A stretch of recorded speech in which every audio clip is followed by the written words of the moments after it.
All right. Hello, my name's Sarah. I actually don't know if this is going to be 12 to 15 minutes, so I apologize if it's a bit shorter. I didn't plan the timing. Okay, so since a lot of you don't know me, my name's Sarah. I came from North Carolina. I actually used to go to this church before I moved, about 7-8 years ago, so it's been a while.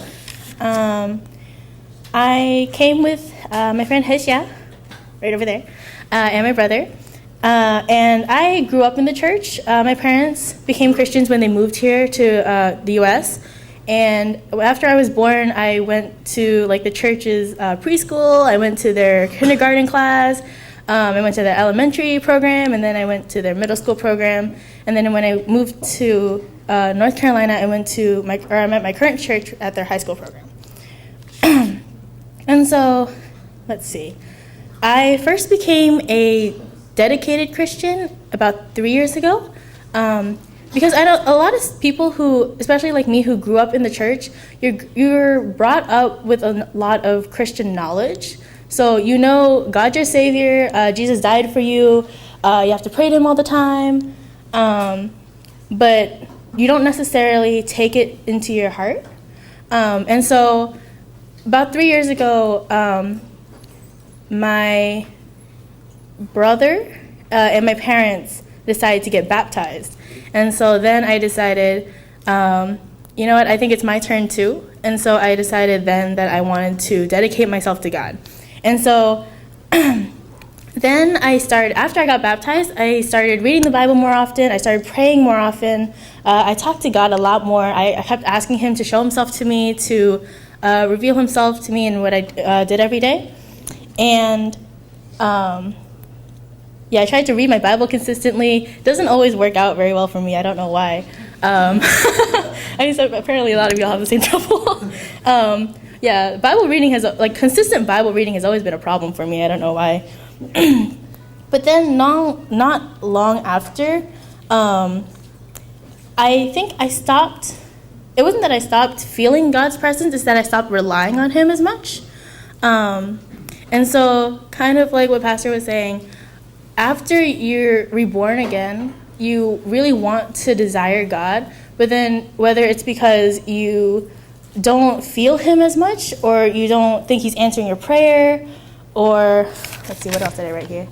Or He's not answering the way you want Him to, you stop trying to rely on Him as much. And kind of like what the pastor was saying, he stops being as true to you as he once was. And so for a while, I had stopped praying as much as I used to. I almost stopped reading my Bible. I didn't really read my Bible at all. And like I said, I stopped going to church for a while, whether it was because of work or homework. I kept making excuses not to go to church. And the church I was going to at the time, it was a really small church, actually smaller than the youth program you all have now. It was about 4 people. And so it was a really close church, but we kept switching youth leaders, and so it was kind of disconnected at the same time. And so I kept making excuses not to go. And so that went on for a little bit.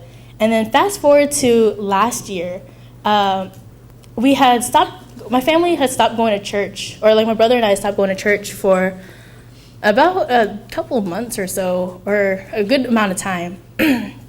And then all of a sudden my mom says, I really want you to go to church again. So she took us to a church called Raleigh Chinese Christian Church, or RCCC. And the first day, I remember she told me, you can come here for a month or so, and if you don't like it, you can switch churches.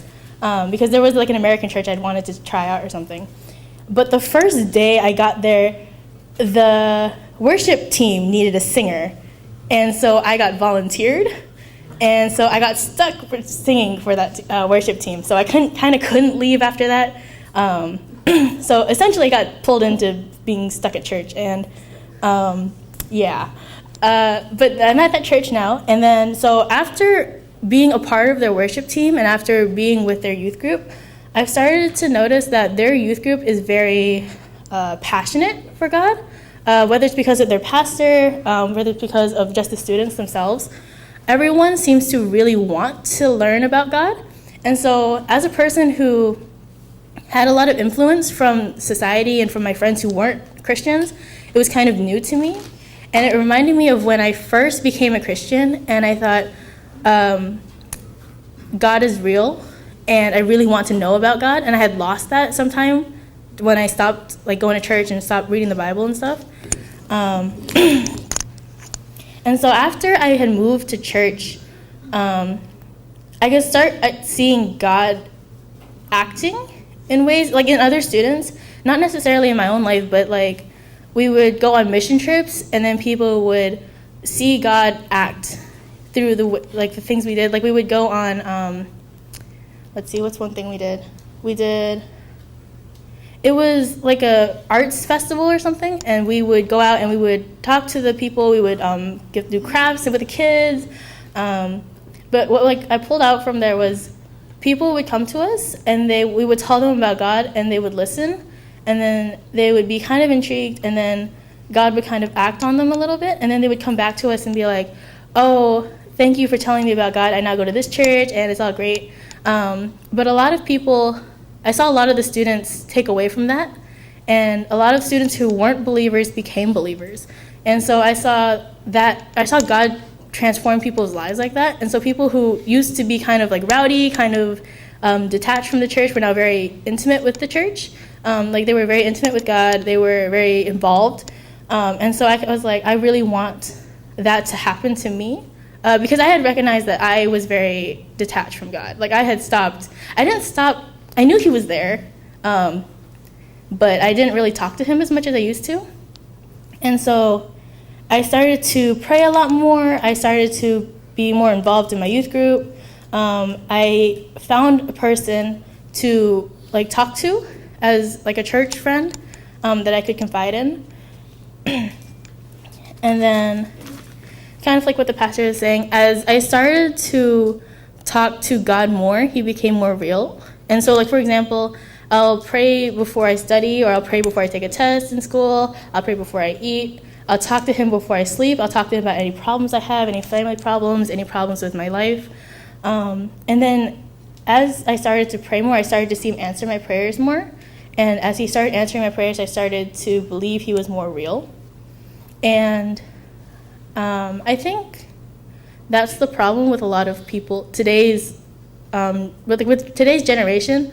We expect to see something out of God when we first hear about him, when we first listen to him, or we first talk to him. And when we don't see what we expect to see, or when we don't get out of it what we expect to get, we kind of fall away from it.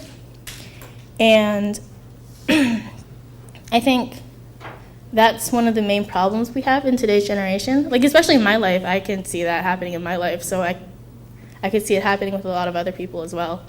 And so I think the one thing I really want to tell you all, or kind of the one thing I really want to impart upon you all is today's generation really needs a lot of prayer, because especially since there are a lot of non-believers out there, and their influence is really strong. And so if you don't consistently have, for me, I have a church friend I can always talk to. If you don't consistently have support from God or from your church or from someone you can rely on, it's really easy to fall away from God. And then eventually you'll stop talking to God altogether, and then you might turn into a wrong path, and it will all go downhill from there. So I just ask that we all pray for those people in today's generation, or in any generation really, who know God but feel like he isn't necessarily there. We'll pray that they find God where they are, and they'll turn back to him. And that's all I have to say. Okay, Sarah. Okay, I thank God that God helped you find him back. All right, even you're so confused about your belief. And I think the timetable for you now, and as if what God had for you after this conference, is for you to be grounded in the truth, right? And God has used people, environment, and in your lives to bring you to him. But it is the truth that you have in you that will be able to help you process the will of God in your life. So I pray that after this conference, you learn how to think through the truth. Think through. And for that, you need to be constantly equipped with the gospel truth. Okay? You need to be constantly equipped with that. Okay? It's not going to be an easy thing. And that's why I have a sense that if you find the right people, the right brethren with you, okay, they're not just encouraging you to make you feel good, but they can encourage you with the truth to help you think right. It's going to be very helpful. Okay? Can Ellen do the job? I don't know. Come again? She's in North Carolina. Yeah, North Carolina. Yeah. So, but I mean, you do the job. You're here. You can call her or whatever. Encourage her. I mean, everyone who comes to this conference, okay, someone must follow up. All right. Okay. And you need role models. You need people of your age that can help you in that sense. All right. Left now, you came with your friends, parents. With my brother. And brother. Okay. So I pray for you. Okay. Find good role models. If you cannot find me on Facebook. Okay. I will help you. And till I see you next year.